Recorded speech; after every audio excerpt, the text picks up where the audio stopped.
Good evening and welcome to tonight's episode of the C19 Biz Builder series. It's been great doing all these webinars and free ones and getting a lot of people coming in here and learning brand new things. I'm just going to quickly stop sharing my screen so you can see who it is. G'day, my name is Dante St James. I'll be taking you through tonight's webinar on changing your business model without wrecking your business. It sounds like a bit of a dream to be able to sort of make adjustments the way you need to with your business without completely obliterating the business you already have running. And there are ways you can do it. You don't have to necessarily completely ruin the cash flow in your existing business before you do anything that's new in your business. And this is also a really good opportunity for you if you're in a startup position where you're looking to start up a new business to get an idea of an approach that may be more helpful. We've got a webinar chat on the side here, so I'm just going to drop in. It's here. So just in case, oh my goodness, my spelling is terrible tonight. So if you just want to ask a question along the way, I'll be monitoring that chat window all night, the bit that's flashing right now on your Zoom screen. By now, everyone's pretty good at handling the Zoom thing. So hopefully you'll be able to cope with the Zoom approach tonight as well. Thank you to Business Station as part of their C19 Biz Booster series that they're running. This will be recorded and it is actually going to appear on the Business Station YouTube channel. So you just go to YouTube and then type in Business Station and then you'll see a series of all these videos, including ones you may have missed in previous sessions and any of the future ones that are coming up as well. In order of those who like to participate, it'd be fantastic for you to be able to ask questions along the way. Carol just dropped someone in there, so I'm really glad Carol's seen you in a few of these actually. So thank you for joining us across Queensland, Northern Territory, WA. It's gonna be a lot of fun. So I'll get on with sharing the screen now so we can get this one underway. Just be aware that we are not really sharing specific business advice tonight, even though it may feel like it is. It's very much not. It's all about some ideas to go from, and we'll use a few examples and maybe even take a live example from someone who's watching tonight as well in what may be the approach to take with the pivot, if you hate that word, because it's been that word, like it's almost like the new normal. It's those little terms that became very, very popular during COVID-19 and kind of annoyed us. So who's this for tonight? It's for businesses who may have slowed down from COVID-19 and other factors. It could have been those businesses that have been in steady decline for a number of years. There's quite a lot of economic, we'll call them cool spots in Australia right now. If you look at areas like Darwin, has had a massive economic slowdown. Areas like Karratha and Port Hedland in WA. And if we go to places also like Mackay in Queensland and Gladstone in Queensland, been areas where there's been a considerable economic downturn even before COVID-19 became a thing. And of course, there's all those places that were affected, and it seems like a lifetime ago already, that were affected by bushfire earlier this year and over the Christmas period as well. So just, there's something in this for, I think, for everyone. And there's also for those of you who are looking to start up a new business, but are still working in a job, or perhaps you're working in an existing business that you already own. So this sort of methodology could work pretty much for anyone working in any kind of business already or wanting to start something completely and utterly new. What we're going to cover is that the fact that entrepreneurs are everywhere. In fact, they're right here in this chat channel. I can see you all. And entrepreneurship isn't a mysterious thing. It's just simply management. We're going to learn about what validated learning is, a little bit about innovation accounting. I'm not an accountant, so please ignore any of my accounting advice. I'll just give you some examples of how we have applied lean startup to several businesses in the realm of how they manage their accounting. And then we're going to look at the build, measure, learn cycle, which is a new way of developing businesses and developing startups within existing businesses. And we're going to do a bunch of examples as well, hopefully one of yours as well. It could be helpful if you get a chance to type in the chat window, if you want to participate this way, of course, what your business is, and if you are a new startup or whether you are looking to start something new in a business that you already have. So if you want to either do that magical pivot thing, or if you're looking to make a significant change to your business in terms of its direction or its business model, I'd like to see if there's some examples there that you can give me of the businesses that you currently have and what you're not necessarily telling me, because it's proprietary information, what you want to change to, but perhaps that you're looking to change into something, and give a vague idea of what that may mean. Just type it in the chat window and it can be used for a few examples down the track. Thank you, Rikesh, for already putting one in. That's fantastic. I imagine that starting, oh my goodness, you're 1 year old today. Congratulations for surviving this long in your 1 year old business. It's the first year, no matter what time, what kind of economic circumstances are in, the first year is always horrific. I've started 3 businesses and the first year was absolutely horrendous. So a quote here from a guy called C. William Pollard, who was a bit of a serial entrepreneur and quite an expert in terms of entrepreneurship in the US, is without change, there is no innovation, creativity, or incentive for improvement. Those who initiate change will have a better opportunity to manage the change that's inevitable. Those words ring true for this year. 2020 is definitely that year where we had a lot of inevitable change that we didn't even know was coming. It was kind of weird. We cannot explain it. Yes, these are unprecedented times. We've heard that said by our Prime Minister and many others many, many times.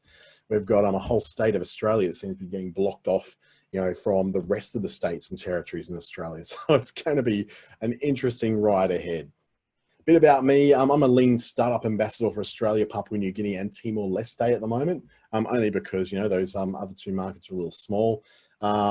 What that means is basically that I help do sessions like this, and I help do a lot of coaching with people around the lean startup model of either starting new businesses in startups, particularly in Northern Territory and remote areas of WA and Queensland, but also in getting people who have businesses already to do a new startup from within that business. Also a Facebook Australia lead trainer, Google Digital Springboard trainer, and a certified marketer with the Australian Marketing Institute. I was going to list a whole lot more stuff there, but let's face it, who cares? So first up, entrepreneurs really are everywhere. We look around the world and we see entrepreneurs. We see Mark Zuckerberg from Facebook. We see Sergey Brin and Larry Page from Google, and say, yep, they're the young face of, well, not so young anymore, but the young face of entrepreneurship. Kind of looks like these people on screen. Young, hip, groovy, all carrying their coffee mugs and with their button-up shirts. The reality is the average entrepreneur looks a bit more like this. They're just someone who does everyday work in an everyday business, in an everyday capacity, and they just want to do something different, whether that is switching from being a mechanic to becoming a scented oil salesman, or whether that is taking the mechanical business he has and finding another area that's got potential revenue growth for him that isn't necessarily the thing he normally does when he's crawling under cars. But really, you are entrepreneurs, every single one of you. And I can see even in the names of people we've got here, there is a lot of diversity. And in these webinars, we find there's such a diversity of people coming from all sorts of different backgrounds and different places in Australia.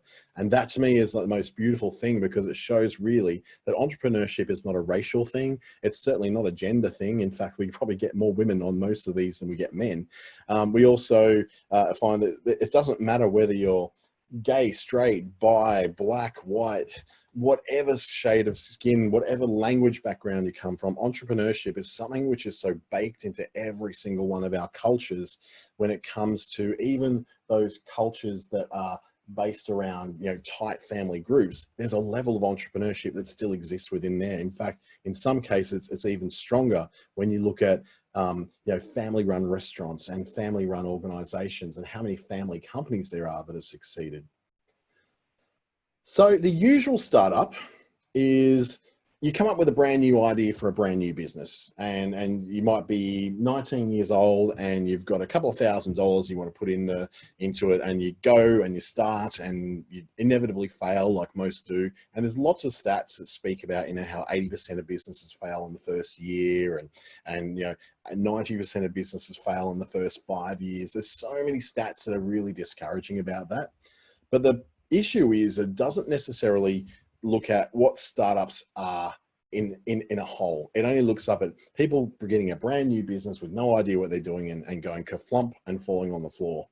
It doesn't look at the startup within, which is where you have an existing business, or you are even working a job and you're starting up a brand new idea for change to your existing situation. So a change to your existing business if you already have one, or you change to perhaps the work you're doing in your organization. You don't have to be the owner of that business to be a major decision maker in that business. So let's look at two examples of that. One would be the personal trainer who goes to the gym every day, does sessions with their clients, or does outdoor fitness and does those sessions with their clients. They do the same thing every day with the same clients, not really growing, not really slowing down. Maybe lost a bit of money during the whole COVID-19 episode, but starting to sort of fire up now the gyms are open again and people are wanting to get fit after putting on 10 kilos in isolation. Their question might be, I want to find a way to earn income without having to be present in a gym, and I want to set my own hours. Very hard to do when you've got clients. So it'd be that personal trainer going, I'm not saying that I don't want to be in the gym and I don't want to have appointments at certain times. I'm just saying I want to earn more income without having to do those things, because I'm now already pretty much filled up my time. If I filled up any more, I'd never sleep, I'd never rest, I'd never see my friends, I'd never do anything but work. And that's not a situation that anybody really wants to be in. In fact, it's realistically, that's a situation that most entrepreneurs and most startups have, even those who are working at starting something new within their existing business or organization. And then the second example is where there's a jewelry retailer and that jewelry sales are down. What else can I do to prop up our sales figures right now? So this person has, again, an existing business. They don't need to go and necessarily start a brand new business down the road with a new shop front selling, I know, baked goods. They're just saying, what else can we do to prop up our sales figures now in a jewelry store? Is there something else they can do? Some other line of business, some other set of products or retail services that they could provide that helps prop up those really down sales figures. That takes us then to the process that entrepreneurship is management. And we've got this idea that in the startup or even in our own businesses, the process of entrepreneurship is this chaotic thing where people have a lot of coffee cups beside them. They're constantly running on a bloodstream full of caffeine. They're going to networking functions 24/7. They are going to, oh, excuse me, I've got a very dry throat today. We've got they've got this life of absolute chaos running from one thing to the other, pitching to these people, trying to get money out of those people, running on the smell of an oily rag, I suppose. But the reality is that entrepreneurship is the management of a process. It's basically saying that when I want to create a new business from my existing business, I need to follow a very prescribed process with that. We seem to think that we just go throw all caution to the wind, throw a ton of money into a situation and go, yep, it's going to work. What we're looking with in the lean startup model is making that a very defined process where you're accountable at every step of the way. It's as accountable and as boring as what sitting down with your bookkeeper is. It can be that boring to do it, but can have some really top results. The beauty of it is, though, it's your project and you are working in a bunch of projects as well. So you're not doing something which is completely you're not suddenly becoming a bookkeeper. You're not suddenly becoming an accountant when those are things you don't have an interest in. What they're doing is just making you more accountable. It is a new kind of management. So this quote from the Lean Startup says, a startup is an institution, not just a product. So it requires management, a new kind of management specifically geared to its context. So some of this wouldn't be where you look at, for instance, management of your existing business may not match the management that may be required for your new business. So there's all kinds of ways that you could manage it very, very differently. We've got Carl just put in a question. This is really good, actually. It's very esoteric, Carl. How to prevent dogma taking over. In other words, prioritizing the process over the purpose and the people. This process, we'll get into it. absolutely brings in the purpose and people to it. So it's a way of going, yes, there is a process, but within that process is a feedback loop that always at every step keeps feeding back stuff in. So we make sure we always have something new coming in so that you're not set in stone. So the process is not like a block of stone tablets. It's a piece of scratch paper that you're constantly drawing on and scratching out something and rubbing and putting something else in it, because there's a constant loop, and we'll come to that very shortly as well. Thanks for that, Carl. It's also about sustainability, and this is where some of us who love what we do tend to get started off on something that we get very stuck in an idea that our startup has to be this thing that does this thing and has this ultimate process that does this. And this is where, Carl, I think you're talking about some of the prioritizing process. We get very stuck in our ways, and we get very stuck on the place that we want to get to. The primary thought of any business, startup or non, is to be sustainable. It's to make money, ultimately. It's not necessarily to make us happy, but through money we might get happy, maybe. Or it could be that by doing something we love, we are infinitely more happy than we were in a job. This still, though, tends to make us trip up and go, oh, look, I'm just going to do this thing I love, throw all caution in the wind, FTW, fly off into, with absolutely no care for the repercussions of it. And before we know it, we're drowning in debt and we can't pay our bills. And this business is more like a business in inverted commas. It's never really a business to begin with. So that whole idea is that being stuck on the direction where the company or the business has to end up can mean that we don't build a sustainable business. And the building of a sustainable business can be validated along the way by running experiments all along the way to make sure that every single step you take is checked for its sanity. It's checked for the fact that it's working, that it's actually got the potential to pay its way, or it already is paying its way. Or you can pick up mistakes before you get 15 steps down the road. And it's about accountability. It's about making sure that there are outcomes you need to reach, but they're not necessarily outcomes as in, I've set my vision board, and if I don't get a yacht with 13 bikini models on it by the end of 2021, I'm a failure. It's more of a setting outcomes that are realistic and focusing on those really boring bits like accounts and bookkeeping, just to know that there is actually stuff you have to look at. It's very easy to call that boring. It's very easy to call it staid. It's very easy to call that even traditional. But what it is that getting all that stuff sorted gives you the freedom to be able to do all the other exciting stuff. It lets you measure progress. And why you need a process in here is so you can measure how you're going along the way, setting up things called milestones. Milestones are just quite simply to make you, they just let you know, they're like the roadside kilometers to go to the next town. If you're driving on your way to Melbourne, it's that M that says, there's M and it says, you've got 90 kilometers to go. It lets you know how far you are to go to the point you wanted to get to.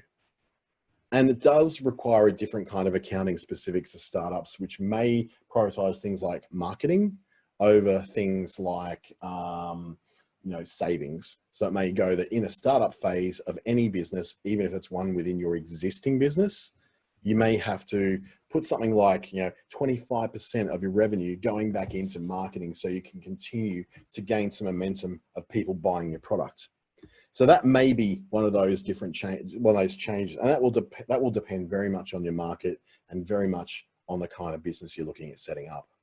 It's also about learning, and this is a really big part, probably the biggest part of the cycle we're going to look at, is that turning an idea into product isn't necessarily always going to work. Turning an idea into a business also isn't necessarily going to get to that work. It's the idea of being able to set up something which gets going enough to show you proof that this thing could go on, whether you need to continue on the way you've already started with, and it's because it's working, or where you go, oh, I've hit a bit of a blockage there. What do I do? You either do like a little pivot and turn to another direction to try something new, or do you persevere because you can see in your measurements and in the way that you're moving forward in your business that you're able to burst through that barrier just by spending an extra $10,000, or just by spending another hour a day to make sure you get that coding problem right in your website.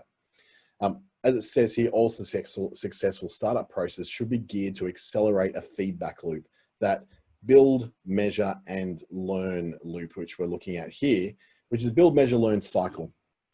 And whilst it may start with a goal where you say, I want to have this business by the end of 2021, the reality is you may never reach that goal because the goals may change along the way, depending on what your customers are feeding back to you, depending on what the data is saying to you, depending upon what you are getting back from the business. The business may be a complete and utter flop, and you're better to learn that fast.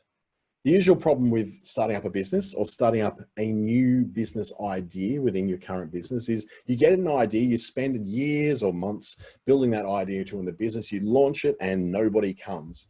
The worst piece of advice I ever heard from a movie is from Field of Dreams, Kevin Costner movie. Build it and they will come, or build it and he will come. It's so not true. You don't, these days, once upon a time, you'd build a shopping center and it'd be full of people.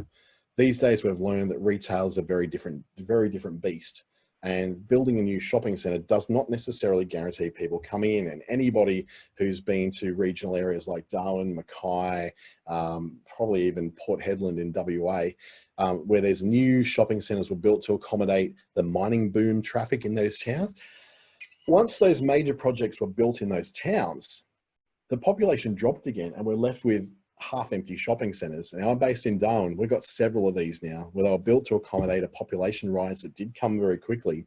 But once that population leveled back off, now we've got a very large shopping center sitting with quite literally a third of the shops are empty.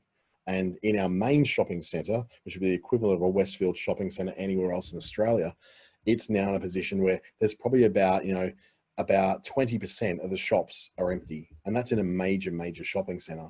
So you're starting to look at going, okay, sometimes things aren't quite what we think they are. An example where one of these specifically in a shopping center, now I'm talking about big businesses here, so I know that we're all small businesses, so a little bit different. But in this big business sense, this shopping center was built with two parts to it, the shops and then the outdoor restaurant area. The shops area was built and filled out and filled out probably about 2/3 of its tenancies within the first weeks of it opening, and it's doing okay. It's got a couple of anchor tenants, the Woolworths, the Big W's, those kind of guys, but it had an outdoor dining area that it did not finish because it knew that it wasn't ready to do that, but it built it there anyway with enough of a shell to know that they can finish it off when they need to finish it off in the future. So that meant that they actually spend a lot, like literally millions, on this outdoor dining area that's never been open and never been used. And it's a shopping center that's been open for about 2.5 years now. And it has no sight of it ever opening that area.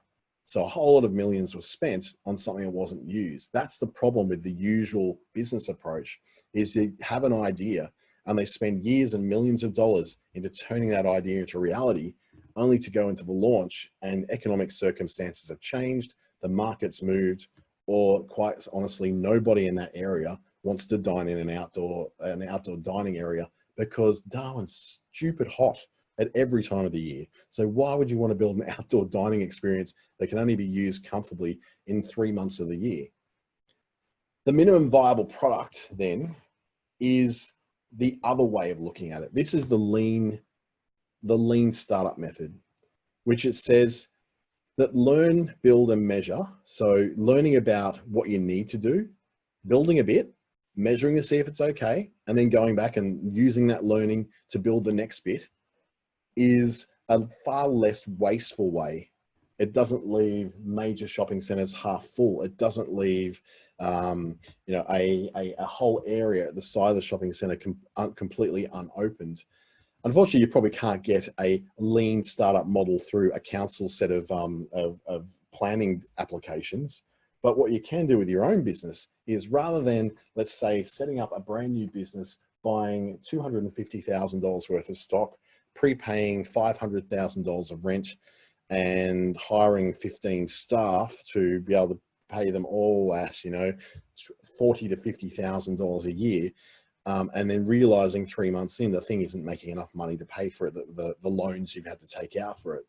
It looks at it at a very different angle. Instead of opening up that shop and filling it with people and product, you can start off by maybe starting off to see if anyone actually wants that particular product, rather than just assuming that they want it. And so many I would say so many, specifically Indian and Thai restaurants, open with this idea that yes, we know how to cook, we have a license, we've done food safety, we have got a lease, we've set it up, and you see this turnover of Indian, Thai restaurants, burger restaurants as well, not the big McDonald's kind of ones, is when you've got a the gourmet burger places. So many of them opened up well before it was actually conceived whether there was actually a sustainable customer base for them.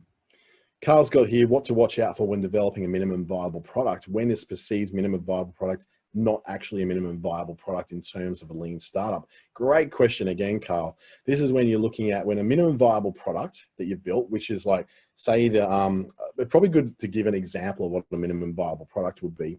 It would be, instead of building that Thai restaurant from scratch, spending millions on building the building and fitting it out, it would be setting up a Thai food stand at a regular monthly market that occurs in your area.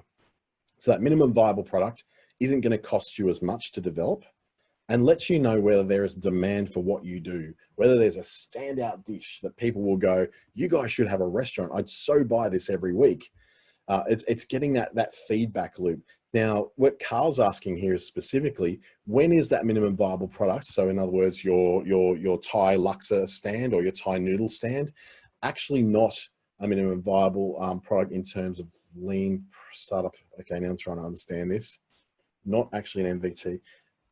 Oh, okay. So at what point when you're growing it, is it no longer a minimum viable product perhaps? And that could be where, for instance, you have, well, you'll never, ever not have a minimum viable product because you're always what they call iterating. You're always making changes along the way. So that Thai stand could grow into a Thai stand in a weekly market after you've made it in the monthly market. Then it could be in a night market situation down on the waterfront that occurs every night during the tourism season.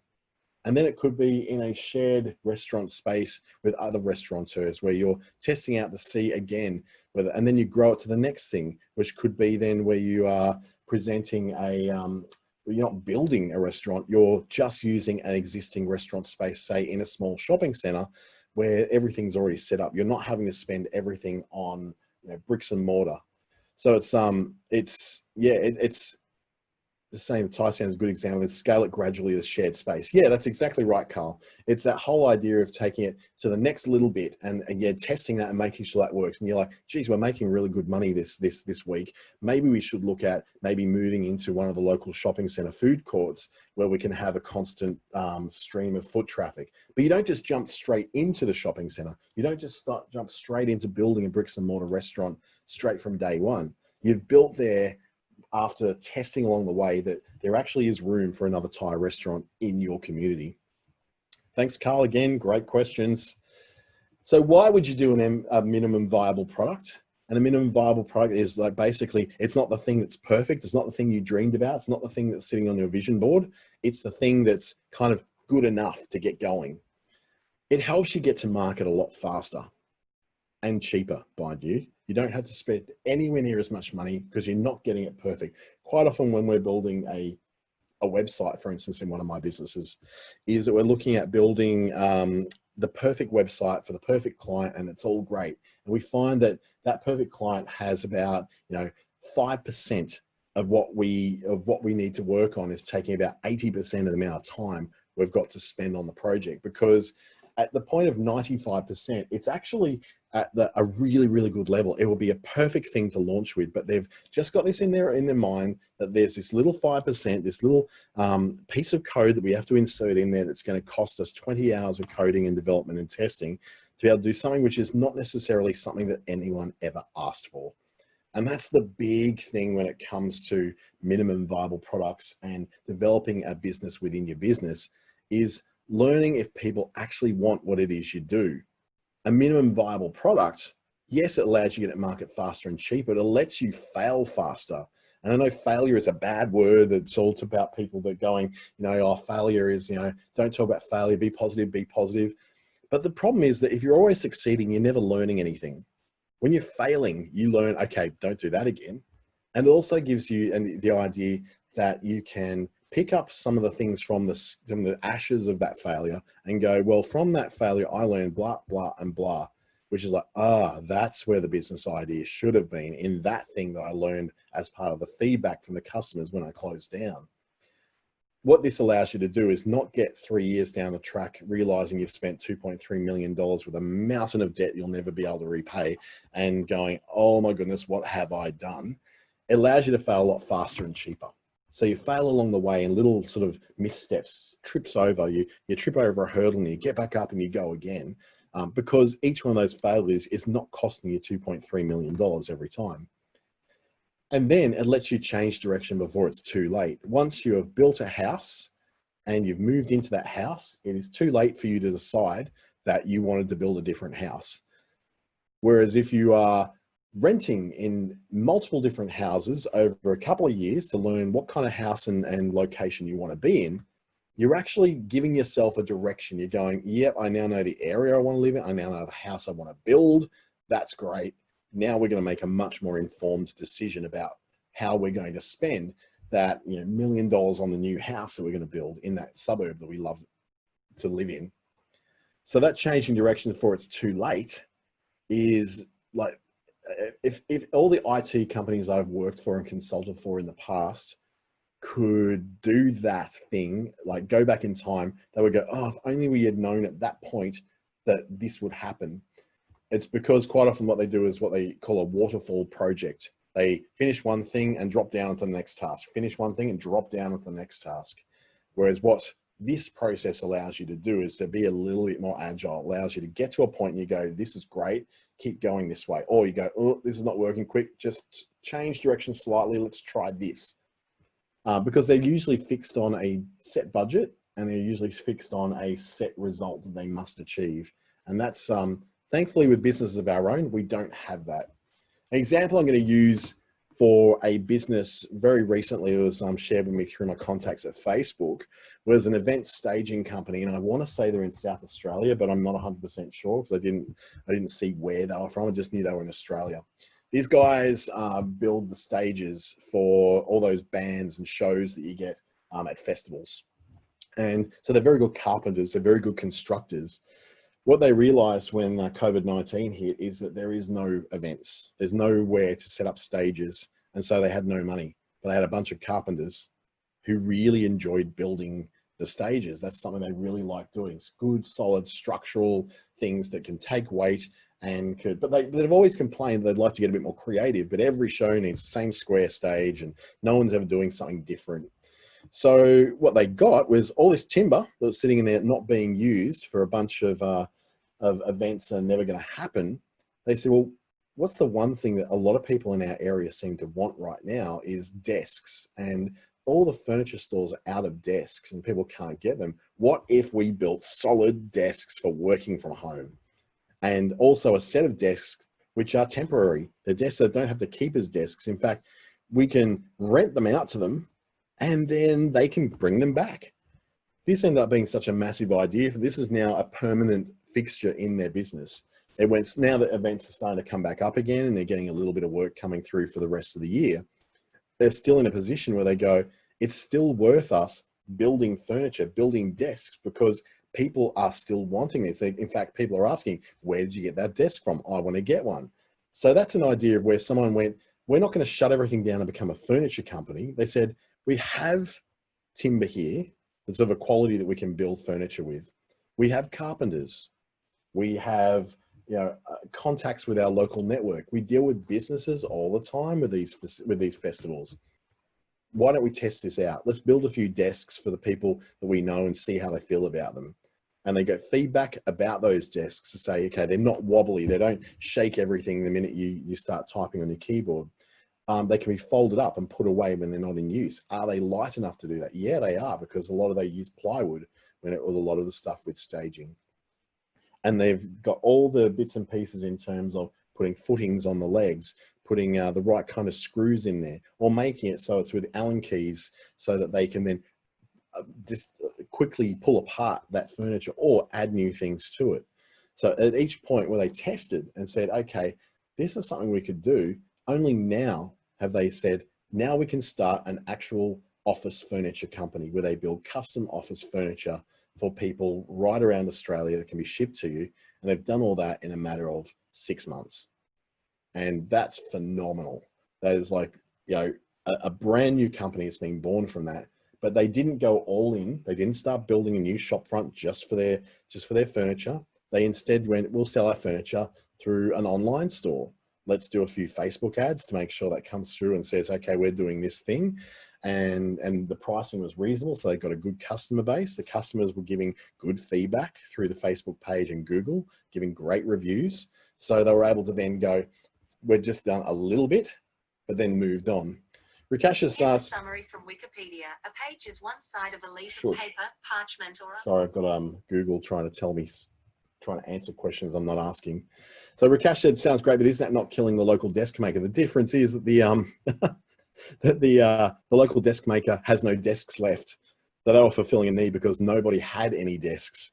And so they fulfilled a need that was there because there was nobody supplying these desks. In fact, there was no local desk maker to speak of. If there was, that's great.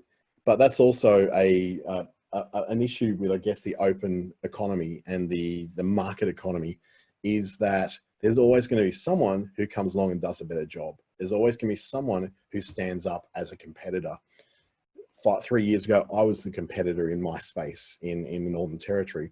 And I was, you know, doing it cheaper than everybody else, and everyone else is going, oh, what are you doing? How can you do it so cheap? Because I just happened to find a way of doing it so much cheaper. Fast forward 3 years, there's now a bunch of different businesses have taken on very much the same things. And then, yeah, they were able to then, you know, apply some of the things that I do and be able to compete more effectively. What it did was made a whole economy more competitive, but also for the consumer, who was paying way too much for the service that they were doing, that they were getting, is now paying a lot less. At the same time, what it's also done is brought more competitors in the market. So it's actually given a source of income for people who didn't have one before. What's it done to those existing players? Well, if they couldn't move, they couldn't adjust because they're set in their ways and have built their bricks and mortar offices and they've filled it full of staff. The unfortunate side effect of a more agile competitor coming along is that person that's already in place may be affected and may even be dislodged from their position and maybe even go down. Their ability to be able to use a lean startup model within their company is to go, well, okay, if we're not able to do this premium level thing, what if we also start up a separate business within our business that does a budget level of that thing, and then be able to get that money. So they've got the initial brand, they've got the resources, they've got the infrastructure to do it really well. And now they're doing it in a way that is like Qantas and Jetstar, for instance. Qantas knew that Virgin Blue came along and was cutting their grass with cheaper fares. So then what do we do to offset that? Let's start our own budget airline. And so you've got the more competitive airspace. Well, hopefully we'll have the more competitive airspace in future. We don't know quite what the results of the Virgin Australia sale is going to be. Another example would be what I call the restaurant. So this is the example I gave of the Thai restaurant in the first place, but this is a different one. This is a restaurant which is, they've actually got a few restaurants. They've got an Italian restaurant, a very upmarket sort of almost fine dining restaurant. And then you've got, they've got like a little taco place, and they've got a few different versions of what they do. When COVID-19 hit, they completely closed. They had no way of opening. There was nothing to do. They weren't even in a position where they could do takeaways because they were in a location which was really inconvenient for people to drive up to and pick up takeaway food. So they were kind of screwed. So what they started to do is go, well, we need to do something to protect our revenue. We're going to lose a lot of staff. There's no qualms about that. We're definitely going to have to lose a lot of staff because the staff have nothing to do and no customers to serve. So what do we do with that? Well, let's find something which is running short. And in this case, it was pasta. As you probably know, when they went into all that panic buying, toilet paper, pasta and pasta sauce and rice were flying off the shelves. We just seemed to go nuts for it. Suddenly we were eating more carbs than ever before, and rightly so, ended up having to use more toilet paper than ever before. So they saw this gap in the market for pasta, and they said, well, what do we do with pasta? We can't just, start up a pasta business, because that's going to take us building a factory to supply pasta to all the supermarkets everywhere. And we don't have the time to do that. What can we do? Well, we have a commercial pasta making machine. We have a commercial kitchen. We're in a place where supplies are getting really hard to get through to replenish the stocks on the shelves. So let's just try it and see if the local takeaway restaurants that are making pasta for takeaway are having trouble getting pasta, and see if we can sell our pasta to them. Turns out they were right. Local restaurants that could still sell pasta were having a lot of trouble getting pasta supplied to them, especially of the kind of grade that they would want to sell in a restaurant. So they found someone to buy their pasta. So they went, okay, now we've done that, we can also see that consumers can't get pasta right now. What if we made pasta that could be sold in independent grocers who don't have to go through that whole, process of going through Coles and Woolworths to get that product on their shelves? Let's get them in the independent grocers' shelves. So they did that, and it seemed to work. They're now supplying fresh pasta daily to independent grocers in the Northern Territory and into some places in North Queensland now too. So they go, okay, that's great, we've done that. Now, should we set up a pasta restaurant? Not sure. We've got empty restaurants now. Let's not start up a new restaurant. But it'd be nice to be able to move more of this pasta in places where there are major supermarkets that we can't get our product into. We don't want to get a lease on a shop or anything like that, because after all, we are only selling pasta and pasta sauce. So they go, well, there's empty shops. Why don't we put together a proposal for the shopping center managers to say, we'll do a pop-up store in one of your empty stores. Just do it for a month and see if it takes. And they're like, okay, cool. Yeah, if you pay this much, we'll do that. And we'll give you a big discount, because, you're not really doing a fit out. You're just bringing in a couple of fridges and being able to sell your already prepared pasta products. And they even did frozen arancini balls. So they did that in 2 locations. And it worked really hard for them. Like it was very expensive for them to do it, because they had to get some commercial fridges that they could make that were portable. Thankfully, they were able to find them from other businesses who were closing down. So they managed to save a bit of money there, but they also had to pay rent now in shopping centers. And it actually worked, which then got them to the point where they go, what do we do with this now? Pasta's back on the shelves. People are still buying our pasta. We've found a new market. Do we actually start a pasta business now? Or now that restaurants are opening back up, do we now incorporate this pasta into one of our restaurants? We've already got a pizza restaurant. Let's incorporate this pasta that should now become a household name within this area into becoming a regular part of that menu. We can still produce pasta for those who want it. We'll still be supplying those pop-up shops, which are going to move around to different centers on different months. And we're still going to be supplying it to other restaurants and to the grocers. So what they did, they started up what has now become quite a lucrative side business within their existing business. Now that all their restaurants are open again and they're serving people dine-in, and not necessarily takeaway, but definitely dine in those restaurants, they've now got an extra business that they can get. Now, the demand for pasta, yes, it dropped, but it's still at a sustainable level where they've gone, we have got a sustainable business here. This is crazy. We are now makers of pasta and pasta sauces for supermarkets and other restaurants, a thing that they never had before. And these restaurants that buy the pasta from them have not reverted back to their original suppliers, because the adequacy of the supply coming from a local provider has meant that it's of a quality and of a level of production that they can rely on. They're like, well, this is not really costing us any more than what it was in a state, and it's fresh. The quality of our product is now far greater. So that's an example of just taking a little step, seeing if it works, tweaking things when they don't work. Say, for instance, going into a shopping center with a pop-up shop that is perhaps a little bit more expensive than the others, and see if it doesn't work. And then they go, well, we're only in here for a month. We won't go back to that one. We'll go to another one and try it.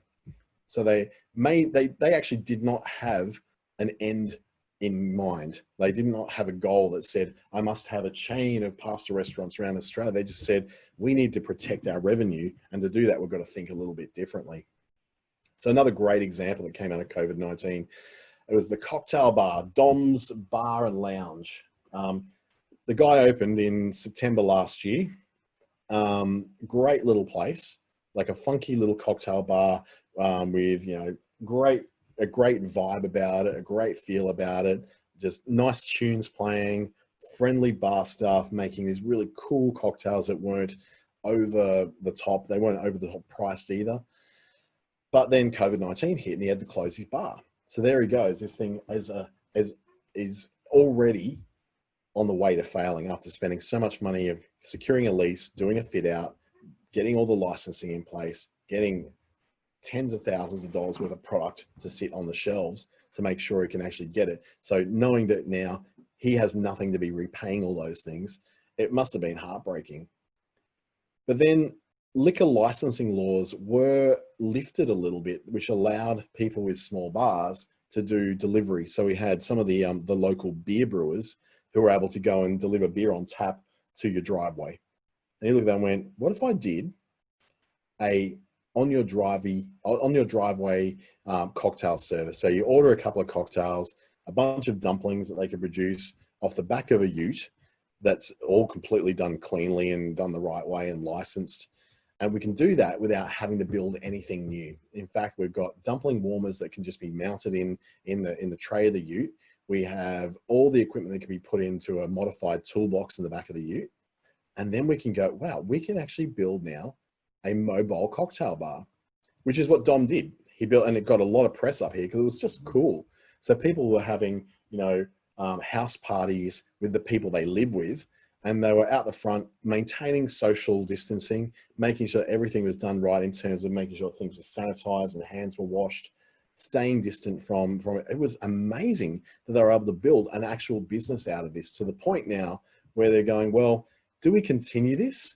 We might not, because let's face it, the need for what we did has now gone away. We're sure glad we didn't go and spend all this money building a van to do this business. We sure are glad we didn't, you know, go and spend $10,000 on building all the shelving on the back of a truck to make sure we could deliver everything in the right way, at the right temperature. And we just did what we could with what we had.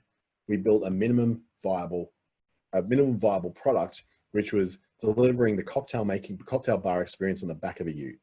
And it was this beautiful thing, got lots and lots of press, and was a successful side business that kept the money coming in that otherwise wouldn't have been there. Now, he could have then gone and said, oh yeah, we're going to do another ute,